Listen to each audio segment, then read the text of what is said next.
1 year after Israel's preemptive strike on Syria's military, that military is back, and they're calling for blood. Yesterday, the rebel forces of Syria, currently holding power, gathered in cities across the country in a massive display of strength, calling for the unification of Syria, the resurrection of ISIS, and the death of the state of Israel. And while this was happening, there are new alarming signs of the threat that Egypt is posing to Israel's security, and Israel begins a massive new construction project to protect against Jordan. I'm Ben Hilton, and this is the Israel Guys. We have new headlines illustrating a series of threats that Israel is facing pretty much along all of her borders. Let's start with Syria. You'll remember that a year ago, Assad finally fled the country, leaving the road open for a full takeover by Ahmed al-Sharaa. You'll also probably remember how Israel took advantage of the chaos and bombed a lot of Syria's military equipment in the hours between when Assad's military fled and the rebels took over. And despite this clear warning, Syrian rebel troops were almost instantaneously calling for the destruction of the state of Israel. In the time since that takeover, the new Syrian government has taken a complex approach to foreign policy. On the surface, they have been courting the approval of foreign governments, including the United States, and also they have publicly avoided appearing hostile to the state of Israel. And it seems like that approach has worked for President Trump, who publicly praised al-Sharaa and invited him to the White House. Trump also admonished Israel recently to work harder in maintaining peace with the Syrians. Not a comforting statement by any stretch of the imagination. But today, things have changed. The Syrian military took to the streets yesterday in a massive display of strength, marking the passing of a year since Assad fled the country. And it didn't take long for true intentions to begin to surface. In this video, you can hear the soldiers in the parade chanting, calling for the invasion of the state of Israel. They're saying, "Gaza, Gaza, our rallying cry, victory and steadfastness, night and day. We rise against you, enemy, we rise. From mountains of fire we make our way. From my blood I forge my ammunition. From your blood rivers will flow." Then in this clip here, soldiers are chanting, "O Jews, the army of Muhammad will return."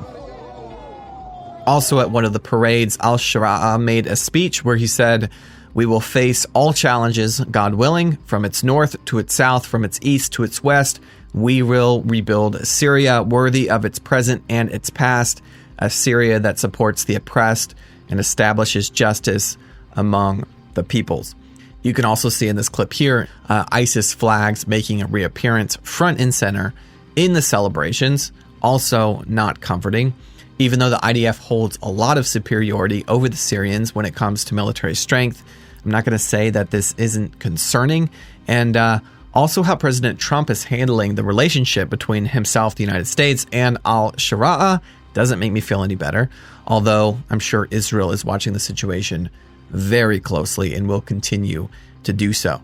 And on that note, Israel just on Monday began construction of a new massive security wall on Israel's eastern border with Syria and also Jordan. We'll get into that along with what's going down with Egypt in a minute.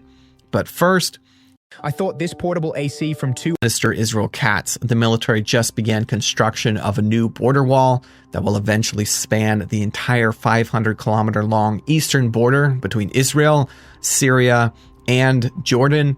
The initial construction push this year will cover about 80 kilometers and will be primarily in valley areas.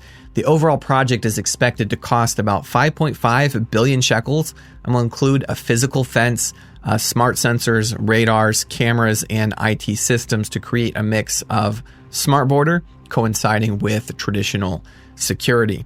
Defense Minister Katz called the project a major step forward, saying, "From the minute I entered office, establishing the Eastern Barrier became a central mission.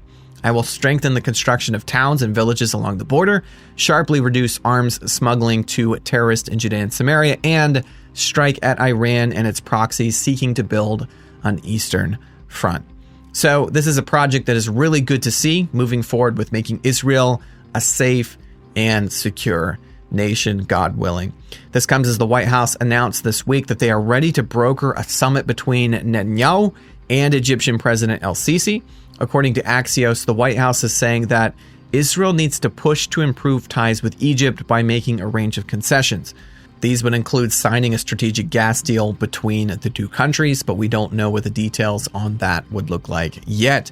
An American official is quoted by Axios as saying, "This is a huge step forward for Israel. Selling gas to Egypt will create interdependence and get the countries closer together, creating a warmer peace and prevent war."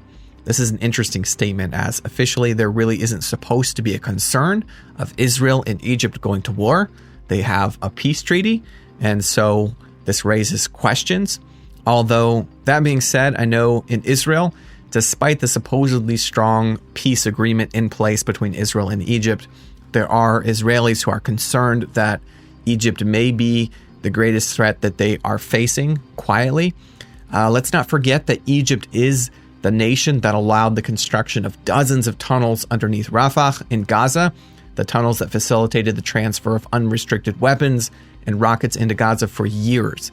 This is what enabled Hamas's buildup prior to October 7th. Also, this last summer, Egypt reportedly mobilized 40,000 troops on the Sinai border. That's double of what was allowed under the 1979 Israel-Egypt Peace Treaty. Sources at the time had said that the Egyptian military was on the highest alert they had seen in years. Apparently, they also had established military infrastructure close to the border in areas where such infrastructure is banned under the 1979 treaty, and a good portion of this is for offensive military action, not defensive. According to reports, the Egyptians had extended runways at air bases in the Sinai so that they could be used by fighter jets, and also built underground facilities capable of storing missiles. A few weeks later, the buildup on Israel's border was so concerning that Bibi Netanyahu approached the subject with the White House, asking them to encourage the Egyptians to stand down. And now Trump is summoning Israel and Egypt to the White House to discuss a deal, and the quote from that American official, partially to avoid a war. Definitely something to be watching closely as it develops further. Guys, if you'd like to support our work here at The Israel Guys to join our awesome members program, you can head over to theisraelguys.com/donate or click the link in the description. If you're watching on YouTube, don't hesitate to like this video, to share it with a friend. If you're on podcast, please leave us a 5-star review. It helps get these episodes in the hands of more